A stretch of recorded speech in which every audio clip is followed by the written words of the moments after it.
Hey everyone, welcome back to Genshin What If?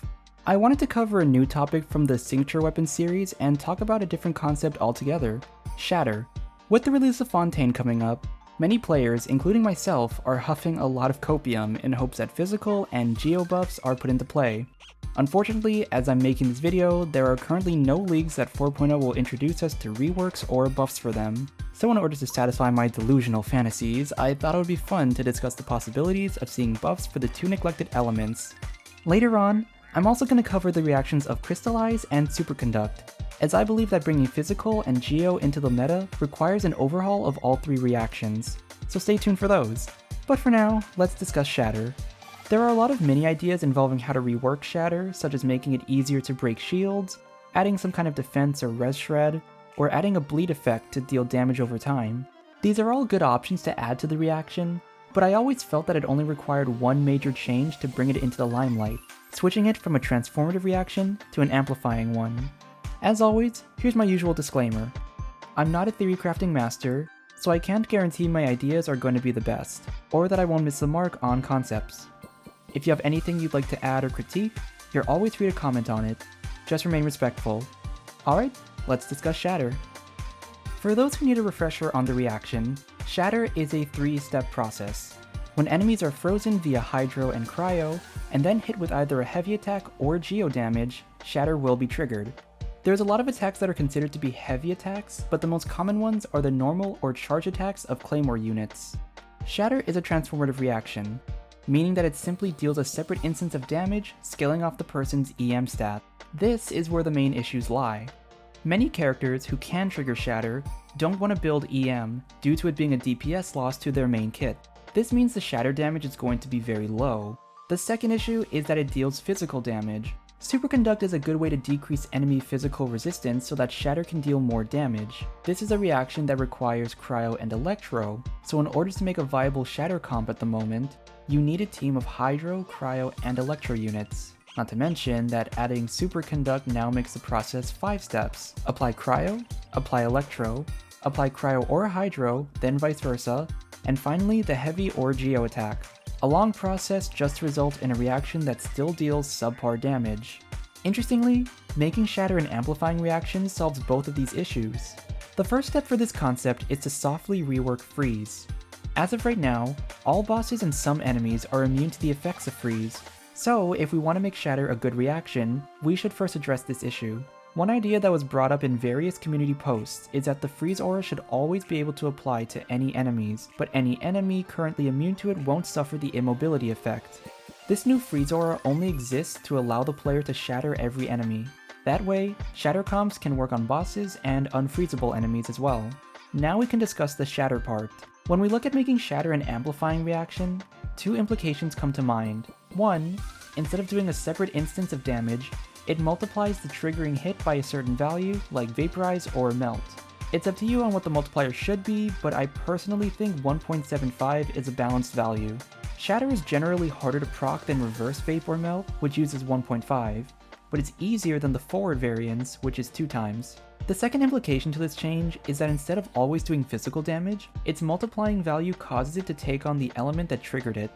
This basically means that shatters of every element can exist as a result of this change. When it comes to pyro heavy attacks, like Diluc's infused autos or skill hits, Dea's skill casts and burst hits, or Klee and Yen face charge attacks and skills, those are not capable of melting a frozen target.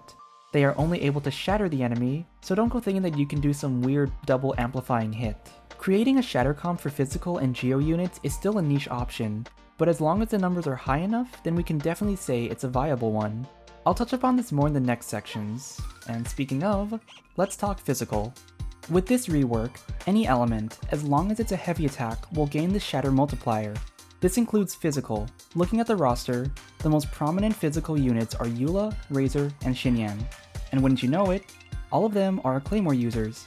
This means that they can all be the trigger for Shatter. There is, however, a slight caveat, which is the lack of team comp flexibility. A good physical Shatter comp relies on the reactions of Freeze and Superconduct to maximize damage. This means your team needs members that have good Cryo, Hydro, and Electro application. Razor is the most flexible, as him being Electro already consolidates Superconduct. Cryo and Hydro are the only other two you need, so the last slot can be used as a flex slot. Eula and Shinyan on the other hand don't have that luxury. Even though Eula is a cryo unit, she doesn't have that much cryo application to freeze the enemies. Meanwhile, Shinyan is pyro, so she has no cryo application. This means the ideal team for Shatter Eula and Shinyan requires them to have themselves a cryo applicator, a hydro applicator, then an electro applicator being optional but highly recommended. At least with Eula, since you need to run another cryo, this means that you can make use of the cryo resonance since enemies you hit will be frozen. And in the future, we might get a physical claymore user that also applies consistent cryo or hydro, allowing them to utilize freeze and shatter all in one. And if that happens, this rework would be perfect for them. But alas, a character like that doesn't exist. Yet. Alright, next up is Geo. Whenever people talk about buffing Geo, buffing Crystallize comes into mind. And while that's true, and probably the best way to buff the element, it's rarely mentioned that Geo would still benefit from a Shatter buff. Once again, a Shatter rework alone isn't going to make Geo meta again. But since the element is only really good in mono Geo teams, another option is always welcome. Geo damage, regardless of it being a heavy attack or not, can trigger Shatter, so turning it into an amplifying reaction would open up new avenues for a few Geo units. One such example is Albedo. His flowers deal consistent Geo damage every couple of seconds, meaning there's a window to apply Frozen on an enemy before shattering them. I did testing on him and I found that even with his ICD, he's pretty consistent in Shatter, as they trigger every other hit or so. Best of all, you don't need to change his kit, and he can finally make use of his own A4 passive, which increases the party's EM by 125. To name a few other good characters, Noelle and Ito can make use of Shatter since they can be a great on-field DPS for your team. Being people who are Geo Claymores, they can achieve this reaction regardless of whether they're in their burst state or not, but it's better to have them be in burst to maximize Geo Shatters. Ningguang is another character that comes to mind. Since she's an on-field Geo Catalyst user, she also has a lot of potential to create lots of Shatters. An on-field Geo Traveler could work, but they'll probably trigger less Shatters overall due to their only form of Geo damage being available via abilities and A4 passive, which deals an instance of Geo damage at the end of their normal attack combo. Goro, Yunjin, and Zhongli can also Shatter, but their kits generally push you towards other playstyles. Goro wants mono Geo, so running him in a multi-elemental team seems counterproductive. But if you really want to, using his burst or charge attacks to deal Shatter has good consistency. Yunjin simply doesn't have a lot of Geo application, only doing so through her skill and burst, which hit once and have pretty long cooldowns. Zhongli's pillars can deal Shatter, but the damage is pretty low, so it won't amplify as much as other Geo hits, and you would have to rely on keeping enemies close to the pillar to deal consistent Shatter damage. Alright, that's all I have for Geo. On to the last section, which isn't an element, but a character. Long ago, back in the old days of 1.0, when meta was irrelevant, there was a team comp that was very popular. That is the Chongyun Shatter comp. Many people found that Chongyun paired with Xingqiu created opportunities for quick freezes and shatters. As it would turn out, in canon, these two are best friends, and in fanon, they're boyfriends. But people soon realized that from a meta perspective, Chongyun Shatter was useless. Generally, you wanted to use him for his cryo damage, which meant shatter damage was low, and if you built him for shatter, then his cryo damage was low. It's a sad day for our favorite exorcist, as he's been left behind in the meta roster. But with this rework, we can finally bring him back into the spotlight. Out of all the characters who can benefit from the Shatter rework, I truly believe that this would make Chongyun one of, if not the best, Shatter unit. Chongyun's skill allows him to create a circle that infuses melee characters with cryo. He's also a claymore user. This means that infusing himself allows him to be both an applicator for freeze and a trigger for shatter. The other great thing is that since his shatters would be cryo damage and not physical, he doesn't need an electro unit to trigger superconduct. This means you actually have 2 flex slots to work with instead of 1. So what would a good Chongyun Shatter team look like with this rework? We first need a hydro applicator. There's a lot of great options, but I think you know who I'm choosing for this comp.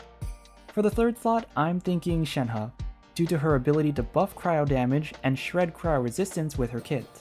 From there, we have one more flex slot, and there are a ton of characters who can fill this slot depending on what you need, be it offensive or defensive. I like how this team works from both a meta and a lore perspective. It just feels right, you know? But there you have it, a quick dive into the effects of making shatter and amplifying reaction. For months, I've been cooking up ideas on how to make this reaction better, and I think making it amplifying is the best course of action. Let me know in the comments what kind of team comp you would use with this shatter rework. If you enjoyed it, consider leaving a like and subscribing to the channel. I'll see you all next time. Bye!